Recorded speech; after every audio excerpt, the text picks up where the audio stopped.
ಪ್ರಿಯ ವೀಕ್ಷಕರೇ, ಇವತ್ತಿನ ಈ ಸಂಚಿಕೆಯಲ್ಲಿ ಜನಪದ ಹಾಡುಗಳು, ಜನಪದ ಶೈಲಿ ಹಾಡುಗಳು ಮತ್ತು ರಂಗಭೂಮಿ ಇತರ ಪ್ರಕಾರದ ಹಾಡುಗಳನ್ನು ಹಾಡಲಿಕ್ಕೆ ಬಂದಿರುವಂಥ ಕಲಾವಿದರನ್ನು ಪರಿಚಯ ಮಾಡ್ಕೊಳ್ಳೋಣ ಬನ್ನಿ. ನಮಸ್ಕಾರ, ನನ್ನ ಹೆಸರು ಶ್ರೀಕಾಂತ್ ಚಿಮಲು. ನಮಸ್ಕಾರ, ನನ್ನ ಹೆಸರು ವೈಷ್ಣವಿ ಗೂಳಿ. ವೈಷ್ಣವಿ ಗೂಳಿಯವರ ಧ್ವನಿನಲ್ಲಿ ಯಾವ ಹಾಡನ್ನು ಕೇಳ್ಬೋದು ಅಂತ ಅವ್ರನ್ನೇ ಕೇಳೋಣಂತೆ. ಪಂಚಮಿ ಹಬ್ಬ ಉಳಿದಾವ ದಿನನಾಲ್ಕ ಎಂಬ ಜಾನಪದ ಗೀತೆ. ಪಂಚಮಿ ಹಬ್ಬ ಉಳಿದಾವ ದಿನನಾಲ್ಕ, ಅಣ್ಣ ಯಾಕೆ ಬರಲಿಲ್ಲ ಕರಿಯಾಕ ಗೀತೆನ ಹಾಡ್ತಾ ಇದ್ರಿ, ಕೇಳೋಣಂತೆ. ಪಂಚಮಿ ಹಬ್ಬ ಉಳಿದಾವ ದಿನನಾಲ್ಕ, ಅಣ್ಣ ಬರಲಿಲ್ಲ ಯಾಕ ಕರಿಲಾಕ, ಅಣ್ಣ ಬರಲಿಲ್ಲ ಯಾಕ ಕರಿಲಾಕ. ಪಂಚಮಿ ಹಬ್ಬ ಉಳಿದಾವ ದಿನನಾಲ್ಕ, ಅಣ್ಣ ಬರಲಿಲ್ಲ ಯಾಕ ಕರಿಲಾಕ, ಅಣ್ಣ ಬರಲಿಲ್ಲ ಯಾಕ ಕರಿಲಾಕ.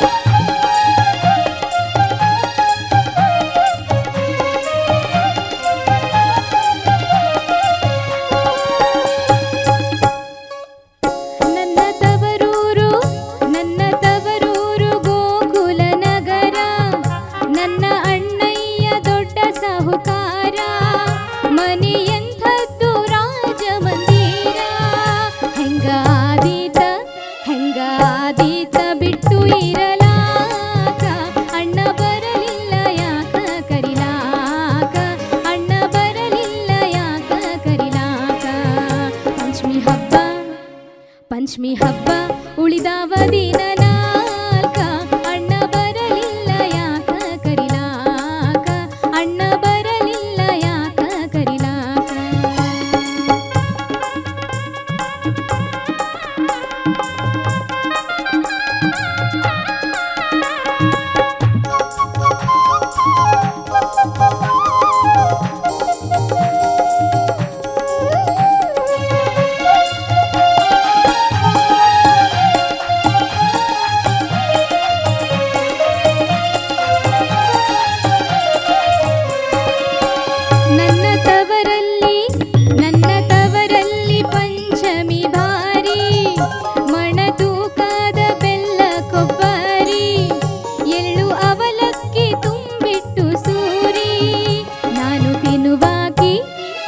ತಿನ್ನುವಾಕಿ ಅಲ್ಲಿ ಮನಸಾರಿ, ಅಣ್ಣ ಬರಲಿಲ್ಲ ಯಾಕ ಕರಿಲಾಕ, ಅಣ್ಣ ಬರಲಿಲ್ಲ ಯಾಕ ಕರಿಲಾಕ.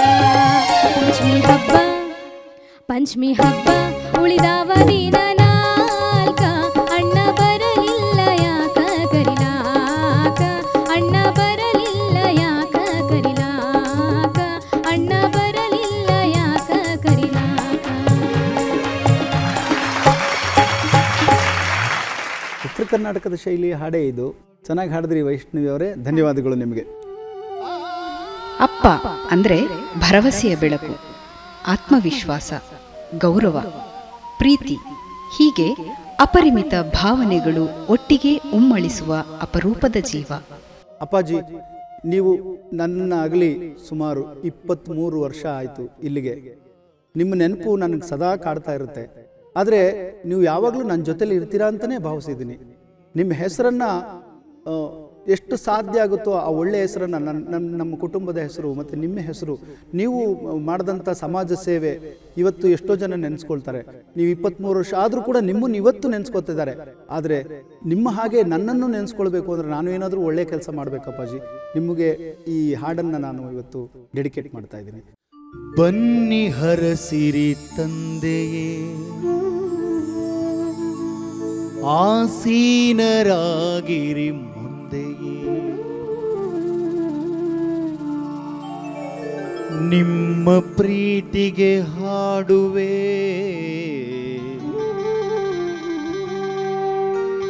ನಿಮ್ಮ ಪ್ರೀತಿಗೆ ಹಾಡುವೆ, ನಿಮ್ಮ ಆಶೀರ್ವಾದವ ಬೇಡುವೆ, ನಿಮ್ಮ ಆಶೀರ್ವಾದವ ಬೇಡುವೆ.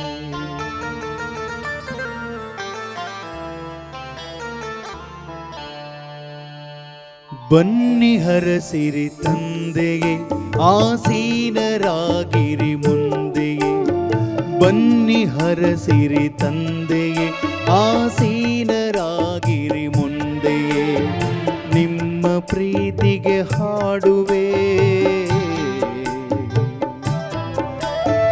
ನಿಮ್ಮ ಪ್ರೀತಿಗೆ ಹಾಡುವೆ ನಿಮ್ಮ ಆಶೀರ್ವಾದವ ಬೇಡುವೆ ನಿಮ್ಮ ಆಶೀರ್ವಾದವ ಬೇಡುವೆ ಬನ್ನಿ ಹರಸಿರಿ ತಂದೆಯೇ ಆಸೀನರಾಗಿರಿ ಮುಂದೆಯೇ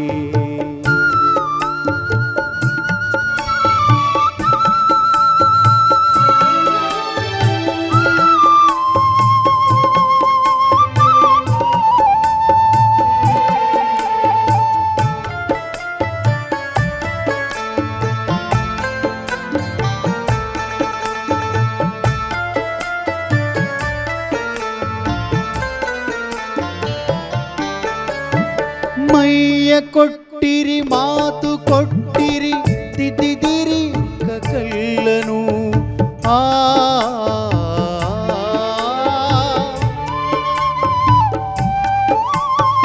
ಮೈಯ ಕೊಟ್ಟಿರಿ ಮಾತು ಕೊಟ್ಟಿರಿ ತಿದ್ದಿದಿರಿ ಕಲ್ಲನು ನಿಮ್ಮ ಮೋಹಕ ದನಿಯ ಕೊರಳಿಗೆ ನಿಮ್ಮ ಮೋಹಕ ದನಿಯ ಕೊರಳಿಗೆ ಇತ್ತು ಅರಸಿರಿ ನನ್ನನು ಇತ್ತು ಅರಸಿರಿ ನನ್ನನು ನನ್ನನು ನನ್ನನು ಬನ್ನಿ ಹರಸಿರಿ ಆಸೀನರಾಗಿರಿ ಬನ್ನಿ ಹರಸಿರಿ ತಂದೆಯೇ ಆಸೀನರಾಗಿರಿ ಮುಂದೆಯೇ ನಿಮ್ಮ ಪ್ರೀತಿಗೆ ಹಾಡುವೆ ನಿಮ್ಮ ಪ್ರೀತಿಗೆ ಹಾಡುವೆ ನಿಮ್ಮ ಆಶೀರ್ವಾದವ ಬೇಡುವೆ ನಿಮ್ಮ ಆಶೀರ್ವಾದವ ಬೇಡುವೆ ಬನ್ನಿ ಹರಸಿರಿ ತಂದೆಯೇ ಆಸೀನರಾಗಿರಿ ಮುಂದೆಯೇ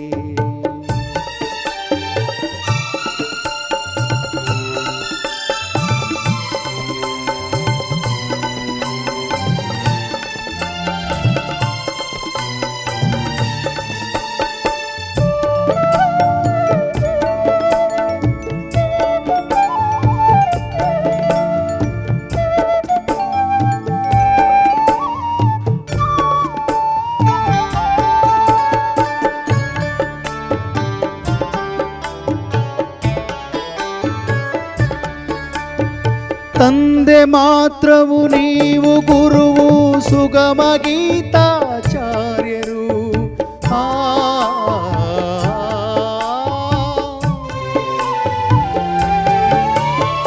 ತಂದೆ ಮಾತ್ರವು ನೀವು ಗುರುವು ಸುಗಮ ಗೀತಾಚಾರ್ಯವು ಕನ್ನಡದ ಗೀತೆಯನ್ನು ಹಾಡುವ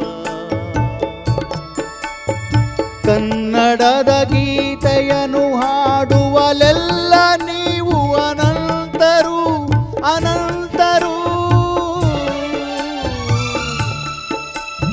ಅನಂತರು ಅನಂತರು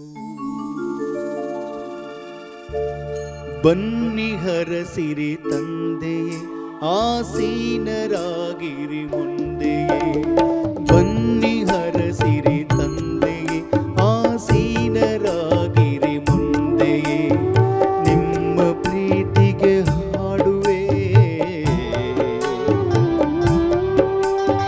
ನಿಮ್ಮ ಪ್ರೀತಿಗೆ ಹಾಡುವೆ ನಿಮ್ಮ ಆಶೀರ್ವಾದವ ಬೇಡುವೆ ನಿಮ್ಮ ಆಶೀರ್ವಾದವ ಬೇಡುವೆ ಬನ್ನಿ ಹರಸಿರಿ ತಂದೆಯೇ ಆಸೀನರಾಗಿರಿ ಮುಂದೆ ಬನ್ನಿ ಹರಸಿರಿ ತಂದೆಯೇ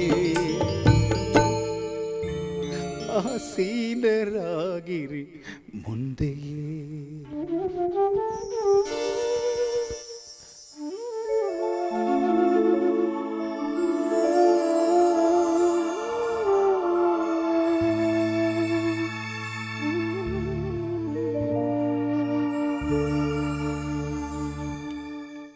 ಕನಸುಗಳಿಗೆ ನೀರೆರವ ಅಪ್ಪ ತೋರು ಬೆರಳು ಹಿಡಿದು ನಡೆಸುತ್ತಾ ಜಗತ್ತನ್ನು ತೋರಿಸುತ್ತಾನೆ, ಬೆಂಬಲವಾಗಿ ನಿಲ್ಲುತ್ತಾನೆ. SSLC ಆದಮೇಲೆ ನಾನು ಓದೋಕ್ಕಾಗಿರಲಿಲ್ಲ. ಅದಾದಮೇಲೆ 5 ವರ್ಷ ಗಾರೆ ಕೆಲಸ, ಎಲೆಕ್ಟ್ರಿಕಲ್ ಕೆಲಸ, ಬೇರೆ ಬೇರೆ ಇಂಥ ಉದ್ಯೋಗ ಮಾಡಿಲ್ಲ ಅನ್ನಂಗಿಲ್ಲ. ನಾನು ಎಲ್ಲ ಥರದ ಉದ್ಯೋಗಗಳನ್ನು ಮಾಡಿದ್ದೀನಿ. ಕಳ್ತನ ಒಂದ್ಬಿಟ್ಟು, ಸುಳ್ಳು ಕಳ್ತನ ಒಂದ್ಬಿಟ್ಟು ಇನ್ನೆಲ್ಲ ಕೆಲಸನೂ ಮಾಡಿದ್ದೀನಿ. ಮತ್ತು HMTನಲ್ಲಿ ಗೋಲ್ಡ್ ಪ್ಲೇಟಿಂಗ್ ಕೆಲಸ, ವಾಚ್ ಗೋಲ್ಡ್ ಪ್ಲೇಟಿಂಗ್. ನೀವೇನಾದರೂ ಸೋನಾ ಅಂತ ಏನಾದರೂ ವಾಚ್ಗಳು ಹಾಕ್ಕೊಂಡಿದ್ರೆ ಅವತ್ತಿನ ಅದು ನಾನೇ ಮಾಡಿರೋದು. ಬಹುಶಃ ಇಂಡಿಯಾದಲ್ಲಿ ಗೋಲ್ಡ್ ಪ್ಲೇಟಿಂಗ್ ಮಾಡ್ತಿದ್ದಿದ್ದು ಅದೊಂದೇ ಇದರಲ್ಲಿ. ಆಮೇಲೆ ಅಂದರೆ ಸೋನಾ ಅದನ್ನು ನಾನೇ ಮಾಡ್ತಾಯಿದ್ದಿದ್ದು. 3 ವರ್ಷ ಕ್ಯಾಶುವಲಾಗಿ ಕೆಲಸ ಮಾಡ್ತಿದ್ದೆ. ಇದನ್ನು ಯಾಕೆ ಹೇಳ್ತಾ ಇದ್ದೀನಿ ನಾನು ಅಂದರೆ, SSLC ಆದಮೇಲೆ 5 ವರ್ಷ ನಾನು ಓದಿಲ್ಲ. ಕಾರಣ ಬೇರೆ ಬೇರೆ ಏನೋ ಇದೆ. ಅದು ಫೈನಾನ್ಷಿಯಲ್ ಒಂದು ಸಮಸ್ಯೆ ಅಷ್ಟೇ. ಅದಾದಮೇಲೆ ಬೇರೆ ಬೇರೆ ಸಮಸ್ಯೆ ಇತ್ತು. ನಮ್ಮ ತಂದೆ ನಿವೃತ್ತ ಶಿಕ್ಷಕರು, ಅವ್ರಿಗೆ 300ರಿಂದ 350 ರೂಪಾಯಿ ಪೆನ್ಷನ್ ಬರ್ತಾಯಿತ್ತು ಹೌದು ಅಷ್ಟೇ. ಅಮ್ಮಮ್ಮ ಅಂದರೆ ನಾನು ಅವರು ಸಾಯೋ ಹೊತ್ತಿಗೆ 1,500 2,000 ಬರೋದಂತೆ. ಕಷ್ಟ. 8 ಜನ ಮಕ್ಕಳು ನಾವು. ಒಂದಿನ ನಾನು ಹಾಡ್ತಿದ್ದೆ. ಹಾಡುಗಾರಿಕೆ ಮುಂದುವರಿಸ್ಕೋತಾ ಇದ್ದೆ. ಎಲ್ಲಿ ಸಿಕ್ಕರೂ ಅಲ್ಲಿ ಹಾಡ್ತಾಯಿದ್ದೆ. ಆಮೇಲೆ ಸಾಕ್ಷರತಾ ಆಂದೋಲನಕ್ಕೆ ಹೋದೆ. ಅದೆಲ್ಲ ಅಲ್ಲ ಹಾಡ್ಕೊಂಡು ಬರ್ತಾಯಿದ್ದೆ. ಒಂದಿನ ಯುವಜನ ಮೇಳ ಎಲ್ಲ ಆಯಿತು. ಒಂದು ಬಾಲಾಜಿಯವರು ಅಂತ ಸಿಕ್ಕಿದ್ರು. ಒಂದಿನ ಯುವನಿಕದಲ್ಲಿ ಹಾಡ್ತಾ ಇದ್ದೆ. ಹಾಡ್ತಾ ಇರ್ಬೇಕಾದ್ರೆ ಶಿಡ್ಲಿಘಟ್ಟದಿಂದ ಒಬ್ಬ ಕಾಲೇಜವ್ರ ಪ್ರಿನ್ಸಿಪಾಲ್ರು ನಮ್ಮ ತಂದೆ ಪಕ್ಕ ಕುಳಿತಿದ್ರು. ನಮ್ಮ ತಂದೆಯವರು ಮಾತಾಡಿಸ್ತಾಯಿದ್ರು, ನನ್ನ ಮಗ ಹಾಡ್ತಾ ಇದ್ದಾನೆ ಅಂತೇಳಿ. ಆ ಪ್ರಾಂಶುಪಾಲರು ಇದ್ದವರು, ನಿಮ್ಮ ಮಗ ಚೆನ್ನಾಗಿ ಹಾಡ್ತಾನೆ, ಏನು ಓದಿದ್ದಾನೆ ಅಂತ ಕೇಳಿದ್ರು ಅವರು. ನಮ್ಮ ತಂದೆಯವ್ರಿಗೊಂದು ಸ್ವಲ್ಪ ಇರಿಸು ಮುರುಸು ಆಯಿತು, ಮುಜುಗರ ಆಯಿತು, SSLC ಅಷ್ಟೇ ಓದಿರೋದು ಅಂಥೇಳಿ. ಅದಾದಮೇಲೆ ಮನೆಗೆ ಬಂದು ನನ್ನನ್ನು ಮಾತಾಡಿಸ್ಲೇ ಇಲ್ಲ ಅವರು. ನೀನು ಓದಬೇಕಾಗಿತ್ತು ಅಂತ. ನನಗೂ ಮನಸ್ಸಲ್ಲಿತ್ತು ಓದಬೇಕು ಅಂತ ಅನಿಸ್ತಾ ಇತ್ತು. ಅವತ್ತು ನಮ್ಮ ಅಪ್ಪನಿಗೆ ಹೇಳಿದೆ, ಅಪ್ಪ ನಾನು ಓದಲಾ, ನಾನು ಓದ್ಕೊಂಡು ಏನಾರ ಕೆಲಸ ಮಾಡಿಕೊಂಡು ನಾನು ಇದು ಮಾಡಲಾ ಅಂತ ಅಂದೆ. ಅವತ್ತು ಆಯ್ತಪ್ಪ, ಆದರೆ ನಾನು ಕರೆಸ್ಪಾಂಡೆನ್ಸಲ್ಲಿ ಮಾಡಲ್ಲ, ಕಾಲೇಜ್ಗೆ ಹೋಗಬೇಕು ನಾನು. ಆಯಿತು ಹೋಗಪ್ಪ. ಹುಡುಕ್ತೆ ಕಾಲೇಜು. ಮೀಸೆ ಬಂದಿರೋನ್ಗೆ ಯಾರು ಸೇರಿಸ್ಕೋತಾರೆ ಕಾಲೇಜ್ಗೆ? ಯಾರೂ ಸೇರಿಸ್ಕೊಳ್ಳಿಲ್ಲ. ಕೊನೆಗೆ 18th ಕ್ರಾಸ್ ರೆಡ್ಡಪ್ಪ ಅವರು ಅಂಥೇಳಿ ಒಳ್ಳೆ ಲೆಕ್ಚರರ್, ಭಾಳ ಸ್ಟ್ರಿಕ್ಟ್ ಪ್ರಿನ್ಸಿಪಲ್. ನನಗೆ ಕೊನೆಗೆ ಒಂದು ಸೀಟ್ ಕೊಟ್ಟಾದ್ಮೇಲೆ ಒಂದು ಷರತ್ತು ಮೇಲೆ ಕೊಟ್ಟರು, ನಿನ್ನಿಂದ ಬೇರೆ ಮಕ್ಳಿಗೆ ತೊಂದರೆ ಆಗಬಾರ್ದು ಅಂತ. ಆದರೆ ತೊಂದರೆ ಆಗಿರೋದು ಆ ಮಕ್ಕಳಿಂದನೇ. ನನಗೆ ರ್ಯಾಗ್ ಮಾಡ್ತಿದ್ರು ನನ್ನ. ಆದರೂ ನಾನು ಸಹಿಸ್ಕೊಂಡು ಓದಿದೆ. 2nd year PUC exam ಬರೀಬೇಕಾಗಿತ್ತು. ನಮ್ಮ ತಂದೆಯವರು ಅಡ್ಮಿಟ್ ಆಗಿದ್ರು. ಅವ್ರಿಗೆ ಹಾರ್ಟ್ ಸಮಸ್ಯೆ ಇತ್ತು. ಎಕ್ಸಾಮ್ ಇನ್ನೊಂದು ವಾರ ಇತ್ತು.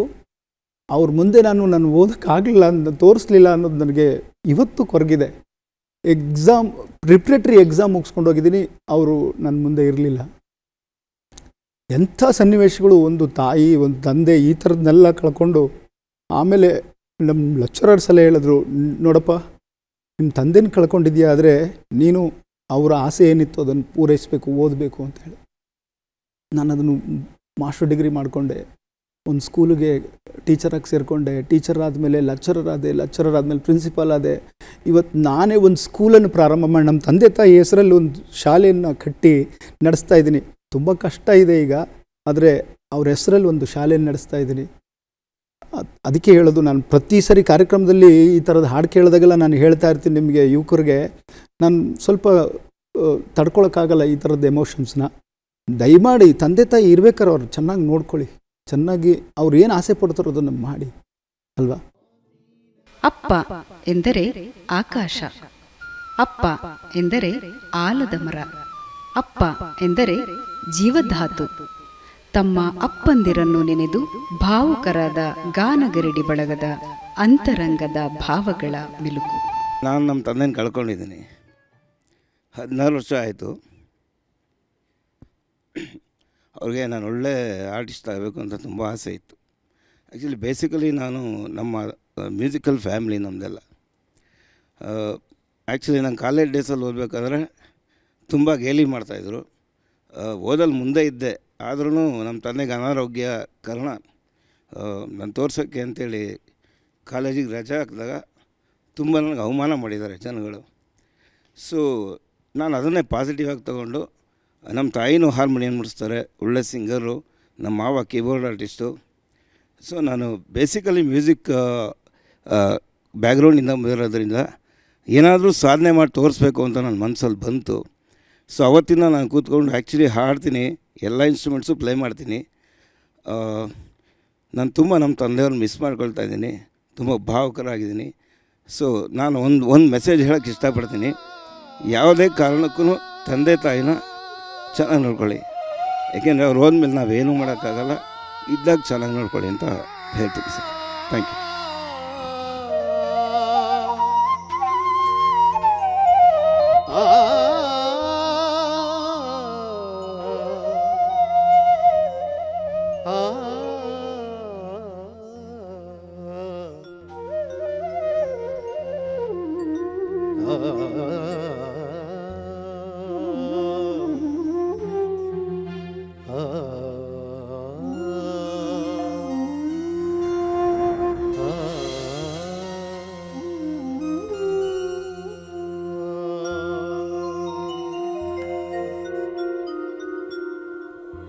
ಚಂದದ ವಾಹಿನಿಯ ಚಂದನದ ವೀಕ್ಷಕರಿಗೆ ನಾವು ಗಾನಗರಡಿಯ ಎಲ್ಲ ಮ್ಯೂಸಿಷಿಯನ್ಸ್ ಮಾಡುವ ನಮಸ್ಕಾರಗಳು. ಇವತ್ತಿನ ಎಪಿಸೋಡ್ ಅತ್ಯಂತ ಮಹತ್ವಪೂರ್ಣವಾದ ಎಪಿಸೋಡ್ ಆಗಿ ಇದು ದಾಖಲಾಗ್ತದೆ. ಯಾಕೆ ಅಂತ ಹೇಳಿದರೆ, ಇದು ತಿಳಿದೋ ತಿಳಿಯದೆಯೋ ಅದು ಹೇಗೋ ಗೊತ್ತಿಲ್ಲ, ಆ ದೈವ ಪ್ರೇರಣೆ ನಮ್ಮ ತಂಡದ ನಾಯಕ ಹಾಗೂ ಪ್ರಧಾನ ಗಾಯಕ ಶ್ರೀ ಮುರಳರಾಜ್ ಸರ್ ಅವರ ಮುಖಾಂತರ ಇದು ನಮಗೆಲ್ಲರಿಗೂ ಕೂಡ ಒದಗಿ ಬಂತು. ನಮ್ಮ ಹೆತ್ತವರನ್ನು ನಾವು ನೆನಪು ಮಾಡಿಕೊಳ್ಳುವಂಥದ್ದು. ನಾನು ಅಪ್ಪನನ್ನು ಕಳ್ಕೊಂಡಿದ್ದೀನಿ, ನನ್ನ ಅಮ್ಮನನ್ನು ಕೂಡ ಕಳ್ಕೊಂಡಿದ್ದೀನಿ. ಏನು ಅಂತ ಹೇಳಿದರೆ, ಇವತ್ತಿನ ದಿನ ನನ್ನ ಅಮ್ಮನ ದಿನ. ಆದರೆ ಅನಿವಾರ್ಯ ಕಾರಣಗಳಿಂದ ಅದು ನಕ್ಷತ್ರದಲ್ಲಿ ಸ್ವಲ್ಪ ಹೀಗೆಗಳು, ಮುಂದಿನ ದಿವಸಗಳಲ್ಲಿ ಅವರ ಕಾರ್ಯಗಳೆಲ್ಲ ನಡೀತದೆ. ಇಲ್ಲಿ ನನ್ನ ತಂದೆಯವರ ಬಗ್ಗೆ ಹೇಳಬೇಕು ಅಂತೇಳಿ ಹೇಳಿದರೆ, ಒಂದೇ ಒಂದು ಮಾತು ನಾನು ನನ್ನ ತಂದೆಯವರಿಗೆ ಡೆಡಿಕೇಟ್ ಮಾಡಲಿಕ್ಕೆ ಇಷ್ಟಪಡ್ತೇನೆ. ಜೀವನದಲ್ಲಿ ನನಗೆ ನಿಜವಾಗಿಯೂ ಮನಪೂರ್ವಕವಾಗಿ ಬೆನ್ನು ತಟ್ಟಿದವರು ಅಂದರೆ, ನಾನು ಮೊದಲು ಡಿಪ್ಲೊಮಾ ಇನ್ ಮೆಕ್ಯಾನಿಕಲ್ ಇಂಜಿನಿಯರಿಂಗ್ ಓದಿದ್ದೆ. ಆಮೇಲೆ ಮತ್ತು ಅದರಲ್ಲೇ ಒಂದು ಸ್ವಲ್ಪ ವರ್ಕ್ ಮಾಡ್ತಾ ಇದ್ದೆ. ಯಾವ ಮನಸ್ಸೂ ಇರಲಿಲ್ಲ ಅದರಲ್ಲಿ. ನನಗೆ ಸಂಗೀತದ ಕಡೆಗೇ ಒಲವಿತ್ತು. ಎಲ್ಲ ಸಂಬಂಧಿಗಳನ್ನು, ಎಲ್ಲ ಟೀಕೆಗಳನ್ನು ಅವರುಗಳು ಎದುರಿಸಿ ನನ್ನನ್ನು ಇವತ್ತು ಈ ಸ್ಥಾನದಲ್ಲಿ ಅವರು ಕೂರಿಸಿದ್ದಾರೆ ಅಂತೇಳಿದರೆ, ಇದರ ಹಿಂದೆ ಬೇರೆ ಯಾರ ಇನ್ಫ್ಲುಯೆನ್ಸ್ ಕೂಡ ಇಲ್ಲ. ಇಲ್ಲಿ ಇರುವಂತಹದ್ದು ನನಗೆ ಜನ್ಮ ಕೊಟ್ಟ ತಂದೆ ತಾಯಿಗಳು ಹಾಗೂ ವಿದ್ಯೆ ಕೊಟ್ಟ ಗುರುಗಳು. ಇಷ್ಟನ್ನು ನಾನು ನನ್ನ ತಂದೆಯವರ ಸ್ಮರಣೆಯನ್ನು ಮಾಡ್ತಾ, ಅವರ ಸ್ಮರಣೆ ಸದಾ ಚಿರಸ್ಮರಣೆ ಆಗಿರುತ್ತದೆ. ಈ ಒಂದು ಅವಕಾಶಕ್ಕೆ ಅನಂತಾನಂತ ವಂದನೆಗಳು. ರಾಜು ಅನಂತ ಸ್ವಾಮಿಯವರು ಬರೆದದ್ದು, ಹಾಡಿದ್ದು, ಅವ್ರ ತಂದೆಯವ್ರಿಗೋಸ್ಕರ ಕಟ್ಟಿ ಹಾಡಿದಂಥ ಗೀತೆ.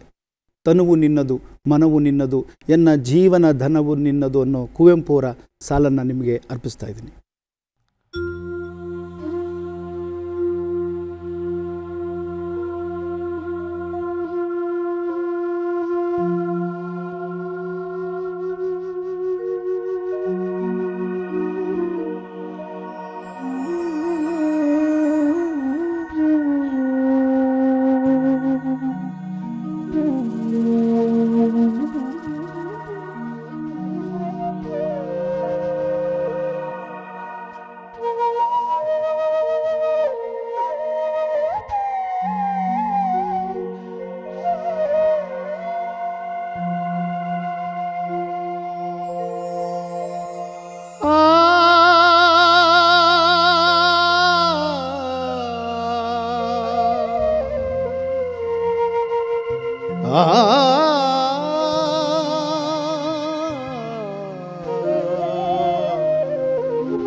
ತನುವು ನಿನ್ನದು ಮನವು ನಿನ್ನದು.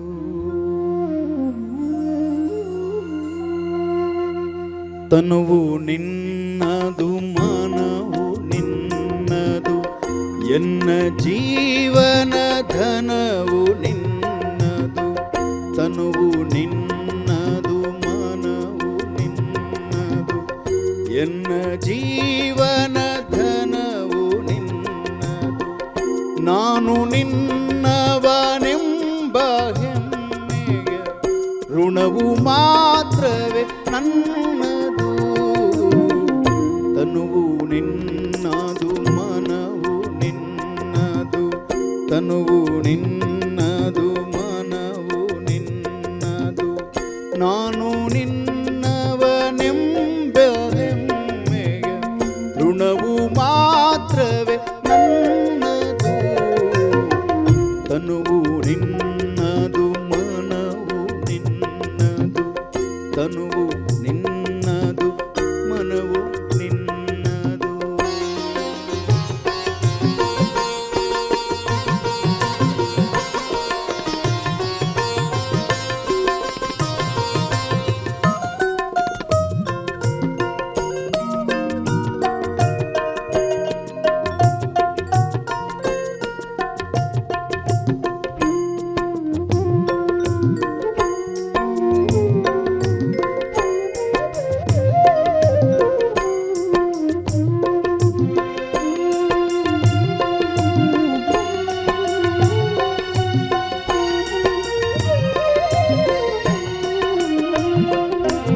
ನೀನು ಹೊಳೆದರೆ ನಾನು ಹೊಳೆವೆನು, ನೀನು ಬೆಳೆದರೆ ನಾನು ಬೆಳೆವೆನು.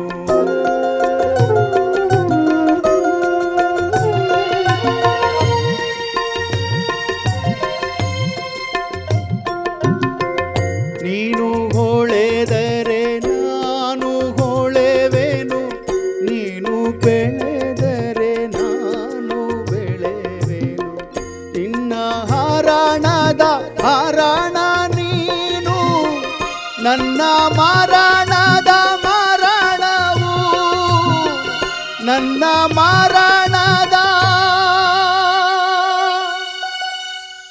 ಮರಣವು.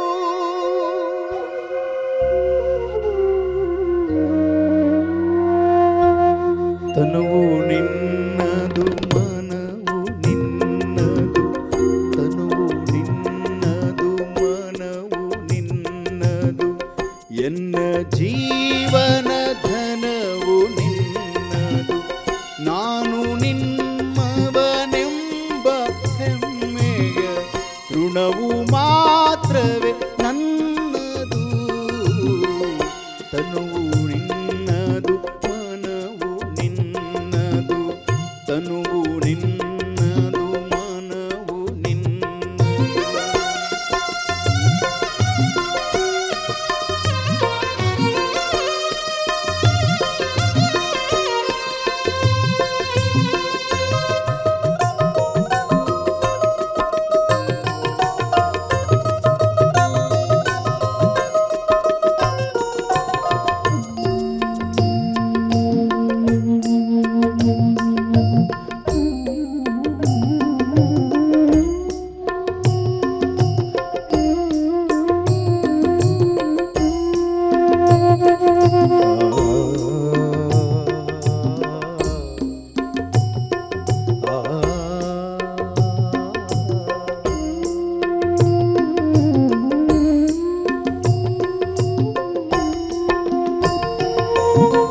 ನನ್ನ ಮನದಲ್ಲಿ ನೀನೇ ಯುಕ್ತಿ, ಎನ್ನ ಹೃದಯದಿ ನೀನೇ ಭಕ್ತಿ.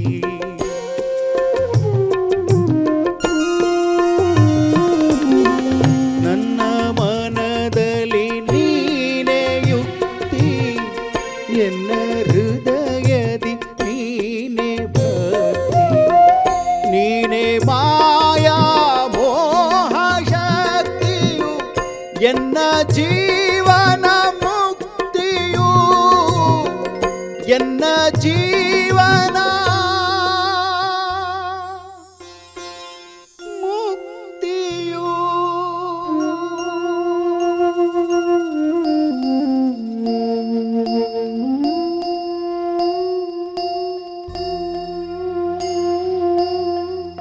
ತನುವು ನಿನ್ನದು ಮನವು ನಿನ್ನದು ತನುವು ನಿನ್ನದು ಮನವು ನಿನ್ನದು ಎನ್ನ ಜೀವನ ಧನವು ನಿನ್ನದು ನಾನು ನಿನ್ನವನೆಂಬ ಹೆಮ್ಮೆಯ ತೃಣವು ಮಾತ್ರವೇ ನನ್ನದು ತನುವು ನಿನ್ನದು ಮನವು ನಿನ್ನದು ತನುವು ನಿನ್ನದು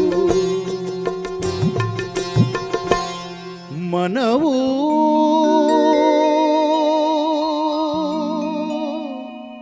ಆ